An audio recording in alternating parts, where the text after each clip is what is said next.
আসসালামু আলাইকুম। বার্তা বৈঠক সংবাদ বুলেটিনে স্বাগত জানাচ্ছি আমি ইশরাত জাহান। প্রথমেই সংবাদ শিরোনাম। নরসিংদীতে দোকান থেকে ফেরার পথে ব্যবসায়ীকে কুপিয়ে হত্যা। উত্তরায় প্রকাশ্যে কোপানোর ঘটনায় আরও দুজন গ্রেপ্তার, দুটি রামদা উদ্ধার। চিকিৎসাধীন ভিসির পদত্যাগের দাবিতে কুয়েট চিকিৎসা কেন্দ্রের বাইরে শিক্ষার্থীদের অবস্থান। গণ অভ্যুত্থানে আহত ব্যক্তি ও স্বজনদের লং মার্চ কর্মসূচি শুরু। বিভীষিকাময় পরিস্থিতি আমাদের বিয়ের সিদ্ধান্ত নিতে বাধ্য করেছে, বললেন পপি। এতক্ষণ শুনছিলেন শিরোনাম, এবার বিস্তারিত।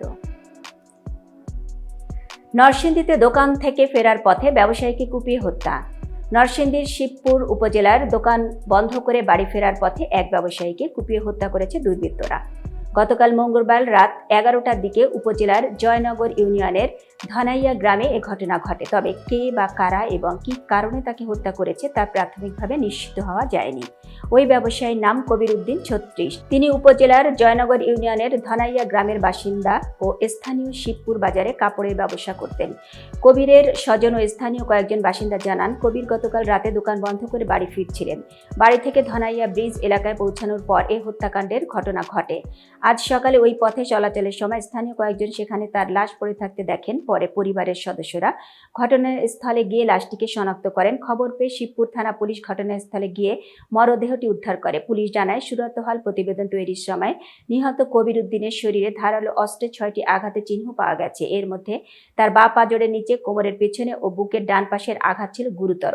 ময়নাতদন্তের জন্য তার লাশ নরসিংদী সদর হাসপাতালের মর্গে পাঠানো হয়েছে। উত্তরায় প্রকাশ্যে কোপানোর ঘটনায় আরও দুজন গ্রেপ্তার, দুটি রামদা উদ্ধার। রাজধানীর উত্তরায় সড়কে প্রকাশ্যে এক দম্পতিকে কোপানোর ঘটনায় আরও 2 ব্যক্তিকে গ্রেপ্তার করা হলো। এ নিয়ে এই ঘটনায় মোট 5 জনকে গ্রেপ্তার করা হলো। এছাড়া এই হামলায় ব্যবহৃত 2টি রামদা উদ্ধার করেছে পুলিশ। ঢাকা মহানগর পুলিশের ডিএমপি উত্তরা বিভাগের উপকমিশনার ডিসি রওনক জাহান আজ বুধবার এক সংবাদ সম্মেলনে এসব তথ্য জানান। ডিএমপির মিডিয়া সেন্টারে এই সংবাদ সম্মেলন হয়। গত সোমবার রাত 9টার দিকে উত্তরা 7 নম্বর সেক্টরের 9 নম্বর সড়কে এক দম্পতিকে প্রকাশ্যে কোপানো হয়। এ ঘটনায় ঘটনাস্থল থেকে মোবারক হোসেন 25, রবি রায় 22 নামে দুজনকে গ্রেফতারের তথ্য গতকাল মঙ্গলবার জানায় পুলিশ। এ ঘটনায় করা মামলায় আদালতের মাধ্যমে তাদের ইতিমধ্যে রিমান্ডে নিয়েছে পুলিশ। এছাড়া গতকাল বিকেলে আবদুল্লাপুর এলাকা থেকে আলফাজ 22 নামের একজনকে গ্রেফতার করা হয়। এ ঘটনায় আরও 2 জনকে গ্রেফতারের তথ্য আজ জানানো হলো। তারা হলেন সাইফ 25 ও সজীব 23। ডিএমপির উত্তরা বিভাগের উপকমিশনার ডিসি রওনক জাহান বলেন, হামলায় জড়িত সবাইকে গ্রেপ্তার করা হয়েছে। সাইফ ও সজীবকে গতকাল রাতে টঙ্গী এলাকা থেকে গ্রেপ্তার করা হয়। চিকিৎসাধীন ভিসির পদত্যাগ দাবিতে কুয়েট চিকিৎসা কেন্দ্রের বাইরে শিক্ষার্থীদের অবস্থান। খুলনা প্রকৌশল প্রযুক্তি বিশ্ববিদ্যালয়ের কুয়েট উপাচার্যের ভিসি পদত্যাগ সহ 5 দফা দাবিতে চিকিৎসা কেন্দ্রের সামনে অবস্থান নিয়েছেন শিক্ষার্থীরা। আজ বুধবার সকাল 9টা থেকে তারা সেখানে অবস্থান করছেন।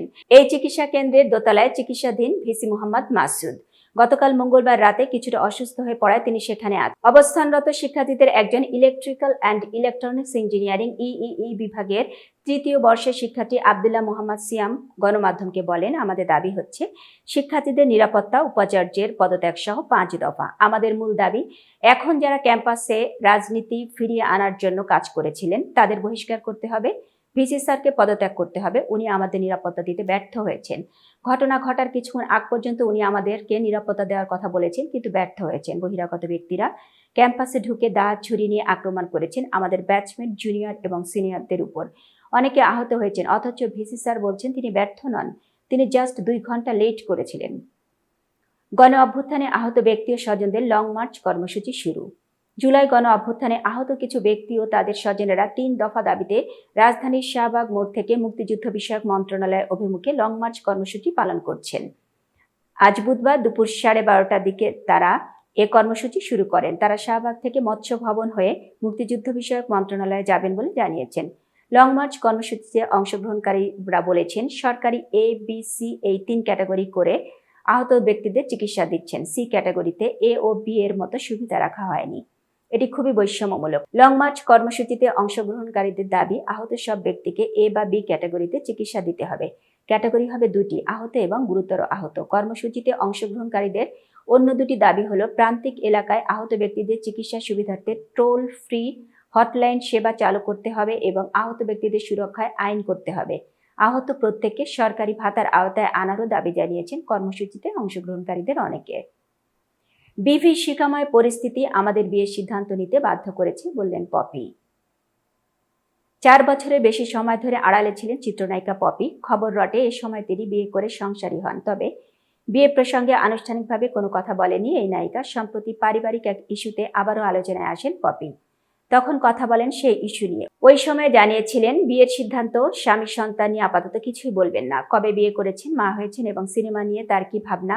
গণমাধ্যমকে দেওয়া এক সাক্ষাৎকারে এসব নিয়ে কথা বললেন পপি। সেই সাক্ষাৎকারের কিছু অংশ তুলে ধরা হলো। দীর্ঘ সাক্ষাৎকারে এক পর্যায়ে পপি জানিয়েছেন বিয়ে নিয়ে তার কোনো পরিকল্পনা ছিল না। তার তথ্য, 2019 সালে বাসায় একটি ভয়াবহ দুর্ঘটনা ঘটে। সেদিন অনেক বড় অঙ্কের টাকা চুরি হয়। ঘটনার পরিপ্রেক্ষিতে থানায় জিডি করেন। পরে তাকে রমনা থানায় ডাকা হয়। সেদিনের বর্ণনায় পপি বলেন, সেদিন আদনানকেও ডাকি। থানায় গিয়ে দেখলাম আমার ভাই বোনেরা। ঘটনাচক্রের জীবন নিয়ে আমি আতঙ্কিত হয়ে পড়ি। মনে হলো আমি কারো কাছে নিরাপদ নই। ফিল্মের কাজে সবার সঙ্গে মিশেছি ঠিকই, কিন্তু আপনজন কেউ ছিল না। বরাবরই আমি পরিবারের অন্তঃপ্রাণ মানুষ, অথচ এই আমার কাছে পরিবারের সবাই অচেনা হয়ে গেল। সম্পত্তি এবং টাকা পয়সা নিয়ে জটিলতা শুরু হয়। জটিলতার এই পুরো সময় আদনান আমাকে ছায়ার মতো আগলে রেখেছে। এতক্ষণ বার্তা বৈঠকের সাথে থাকার জন্য ধন্যবাদ। নতুন নতুন তথ্য সংবাদ পেতে বার্তা বৈঠকের ইউটিউব চ্যানেল ও ফেসবুক পেজের সাথেই থাকুন।